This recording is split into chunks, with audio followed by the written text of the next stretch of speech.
What up, Rams fans? It's your boy, Mr. Singh from Mr. Singh's Derby Army, coming at you with the Watford preview. Derby County versus Watford. Okay, so I'm just going to make a quick comment on the new shirt first of all. Loving the pink.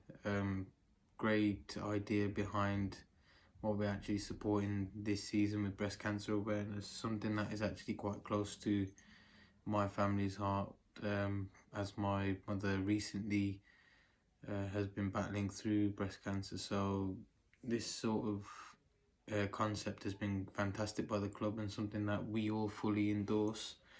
Plus it's a very nice coloured kit. It's different, so top marks for that.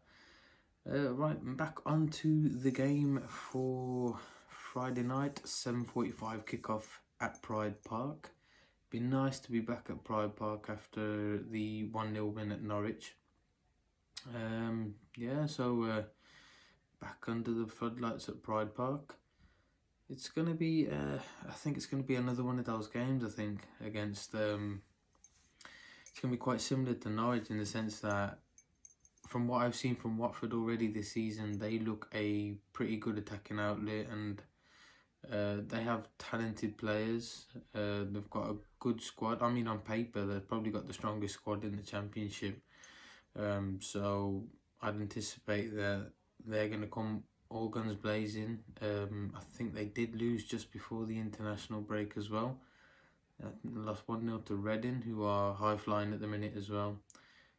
So they'll be looking to obviously avenge that loss and rectify the wrongs. I'll just talk a little bit about Watford first of all. Okay, so they've got a new head coach, Vladimir Ivic, I think his name is, or Ivic, I'm not sure if I pronounced that correctly. An unknown entity in this side of the world. I don't know much about him. I'm not sure if Watford fans knew much about him before he came. But from what I've seen in the past 4 results, he looks like he's really instilled a hard-working team. He's got the hard work ethic. They seem to be quite sound defensively as well. I've noticed that they actually have the best record defensively in the Championship. Actually, they've got 3 clean sheets in 4, so that makes them quite a solid team to break down from the back. In contrast to us, where we have probably the second worst defensive record at the minute.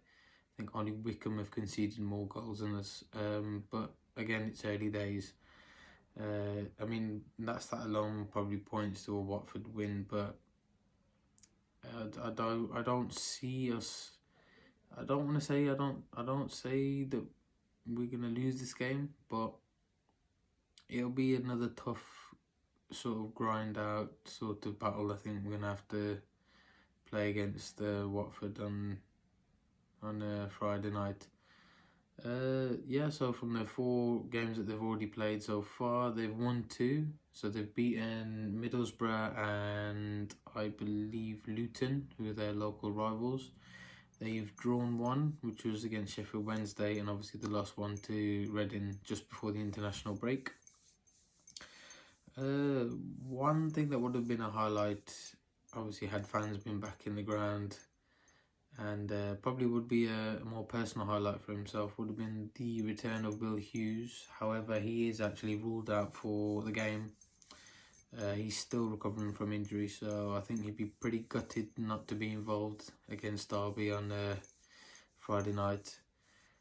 It would have been nice to see Will Hughes back, especially if there was a crowd available. Obviously, with the testing times that we're going through at the minute, that's not possible.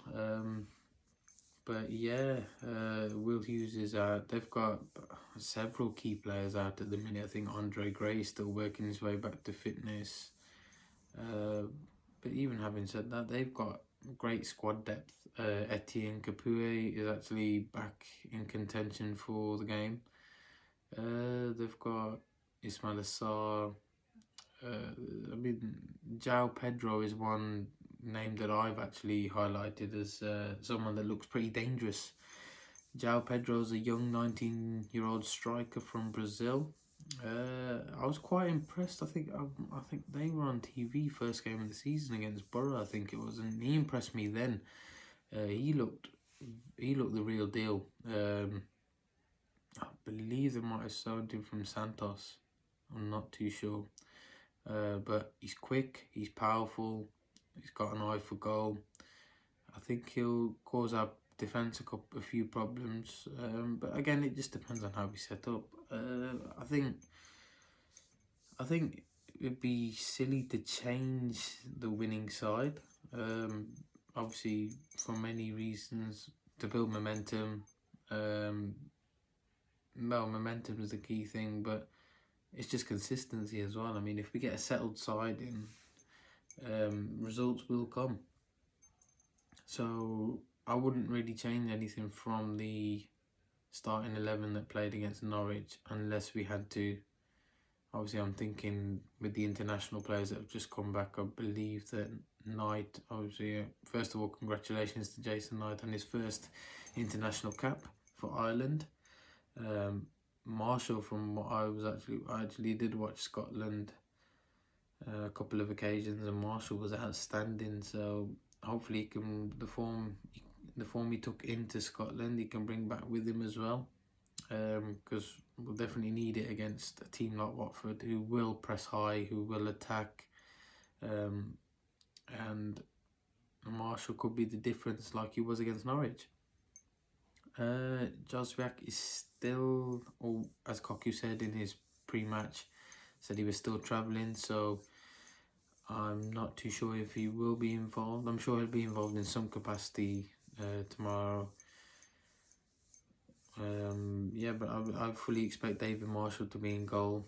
I expect Jason Knight to have some sort of involvement as well. Ideally, I would like to see him centrally again alongside Shinny. But it just depends on what Koku decides to go with on the day. Me personally, I wouldn't change the side that played against Norwich just because it was that real, true, dogged performance. Dug deep. It was a real team performance. It was high intensity, high pressure. But even when we had to defend, we defended great. Curtis Davis led from the back like a true leader. And I think we need to replicate that going into the Watford game, because I think Watford are going to play a similar sort of style to Norwich. Again, another relegated team that's come down. One of the teams that are supposedly touted to go back up. I think we need to probably approach the game in the same way. But we'll see what happens. Koku in his pre-match presser actually did say he's calling for high intensity, he wants another real team performance. And I think if we can, I mean, I don't see why we wouldn't win games if we don't play like that every week.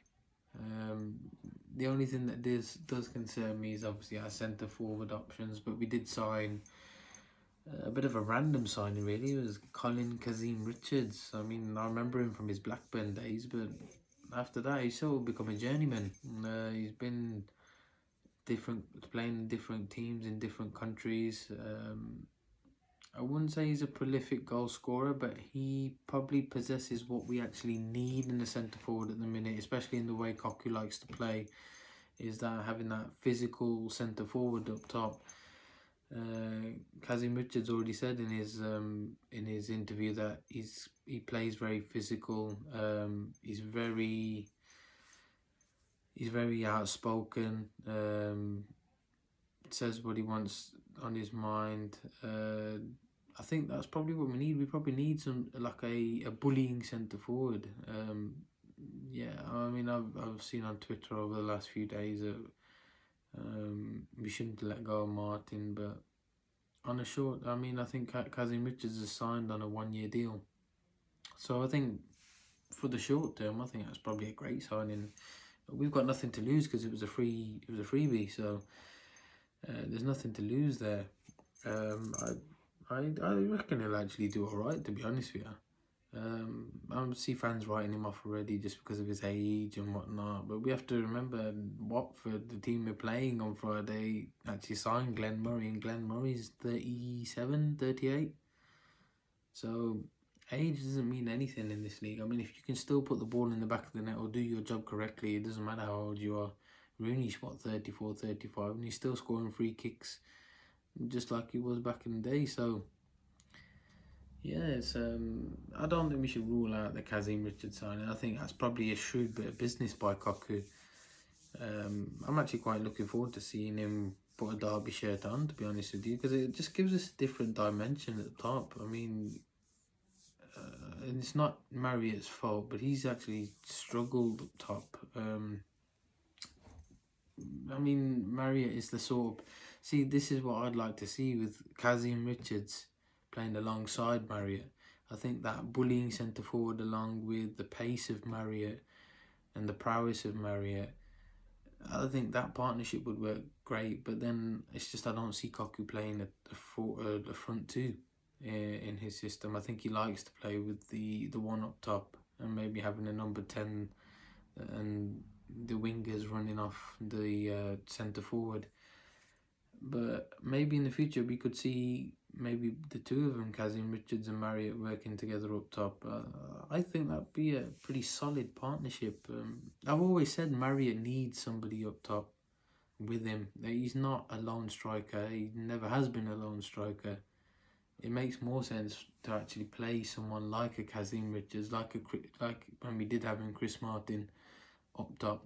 So then they could spray the ball off to Marriott and put him in the channels or put him through on goal.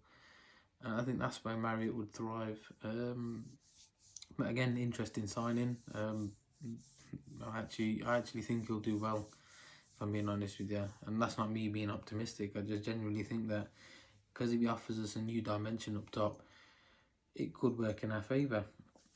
Yeah, so moving on to Derby team news. Everything's as good as what it was before. We've actually got Tom Lawrence, Christian Bielik and Martin Waghorn back in full training, which is a positive.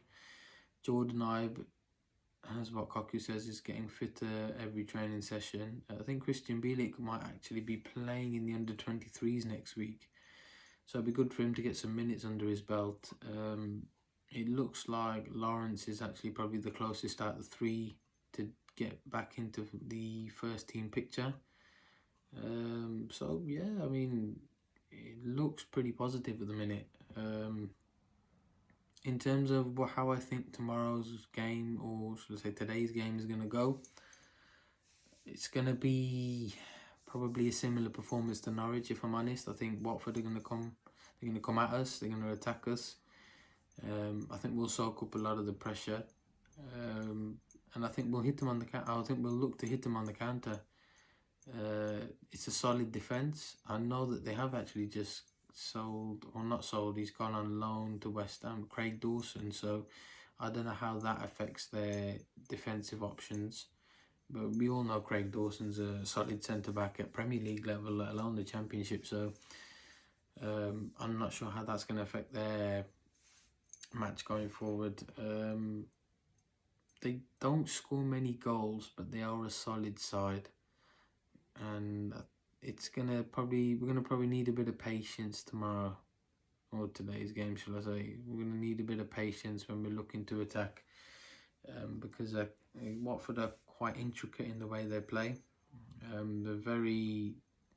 They know what they're doing. If they need to lump the ball up forward, they will do, because João Pedro's got the pace, he's got the power.